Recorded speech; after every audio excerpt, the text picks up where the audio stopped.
Dāvana svētkos, kas atklāja talantus un iedvesmo citus. Tā varētu raksturot mākslas izstādi, kas šobrīd mātes dienas noskaņās izveidota Madonas pirmskolas izglītības iestādē Saulīte. Šeit eksponēti darbi, ko radījuši audzēkņu vecāki un iestādes darbinieki. Apkārt mums ir ļoti radoši cilvēki, kas dara ne tikai ikdienas darbu, bet arī spēj radīt skaistus, paliekošus darbus. Klusām dzirdējām, kad viens kaut ko dara mājās un viss. Un tad sapratām, ka ir jāceļ Saulītē, ka viņi ir jāparāda arī citiem, un te tas ir šis rezultāts. Izstādē skatāmi 4 mākslinieku darbi, un katram no autoriem savs stāsts par mākslas ceļa pirmsākumiem un iedvesmas avotiem. Tad, kad sākās Covid, nekur iet īsti nevar, neko darīt īsti nevar, tad es tā vienu labu reizi paņēmu, nopirku krāsas, nopirku visu pārējo, otrs visu mēģināšu. Un pats pirmais darbs ir arī šis. Man daba un ūdens. Tas ir tā kā vājība, ūdens mešs, ūdens un košas krāsas. Nē, tumšās nē. Savukārt tērpu dizainerei Kristīnai Kļaviņai tieši pretēji. Viņas favorīts ir melnā krāsa. Tas, ko es esmu radījusi un radu un ikdienā strādāju, ir melns dizaina apģērbs un aksesuārs sievietēm, kas top šeit pat Madonā.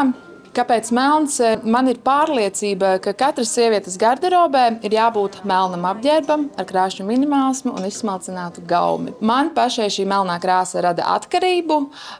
Šī krāsa man ir caurstrāvojoša, tāpēc arī ar šo krāsu es strādāju un izceļu šo krāsu. Un par savu apģērbu es varu teikt, ka viņš ir paredzēts tā kā skrejošai ikdienai, kas pārtop svētkos. Savukārt Saulītes pavāres Ivetas Tropas gleznas vienaldzīgu visticamāk neatstās nevienu. Darbos, kas vairāk top ziemā, kad brīvo brīžu vairāk, jaušams īsta meistara rotas pieskāriens, un kā sajutāmies arī mēs no RTV, dažs labs darbs tajā lūkojoties, šķiet, ka teju vai ieved gleznas iekšienē. Es nāku no Ļaudonas. Ļaudonā ļoti skaisti, bet visa Latvija jau mums ir brīnišķīga. Un, ja man prasa uzgleznot kalnus, tas nav mans. Man gribas latvisko. Mežus, pļavas, aivieksti. Pirmais, ko es vispār vienmēr ieraugu, ir krāsas dabā. Dabā tās nianses, brīnišķīgas.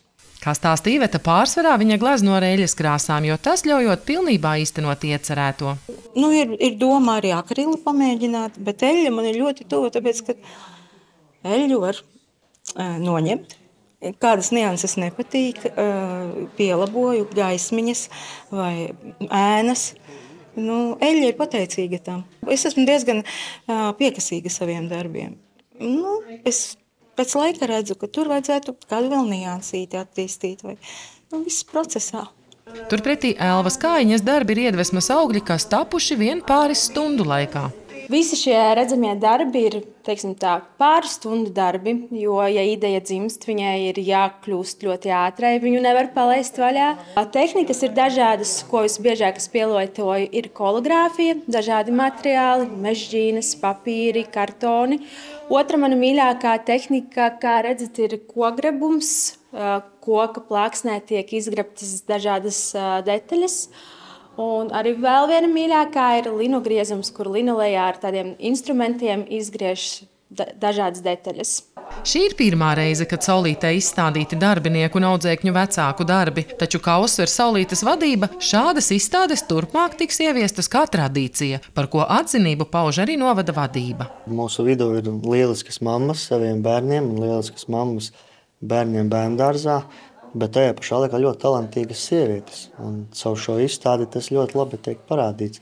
Man priecēja, ka uz priekšu būs arī līdzīgi pasākumi. Šie talanti un īpašības tiks jau īpaši uzsvērtas. Un tas, kas Saulītē ir raksturīgi no pašvaldības iestādēm, tie ir tik saliedēts kolektīvs, tāds vienots, stiprs. Un ja viņi viena no otras ņem un dod vienu otrai, tas ir lieliski. Tas dod iespēju būt vēl labākai mammai, vēl labākai audzinātājai un vēl foršākai sievietei.